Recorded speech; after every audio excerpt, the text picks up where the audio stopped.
this that I do like this, which is, so the right hand is doing the 2-petal underhand in inspin. Your hand here, so front, over the top to the back,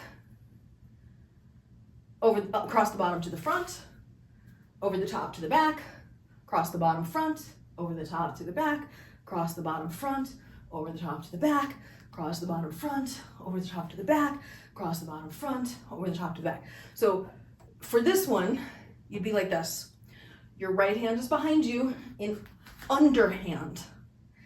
Your left hand, actually here, let's turn this way so you can see me. Your right hand is behind in underhand. Your left hand is in front in overhand. Then you're gonna bring your left one up in anti-spin and your right one down in inspin. Your left goes down in anti-spin while the right goes up in inspin. So the left goes up in anti-spin, right goes down in inspin, left goes down in inspin, right goes up in anti-spin. No, sorry, left, I said that wrong. Left is always anti-spin, right is always inspin. And one goes up while the other one goes down.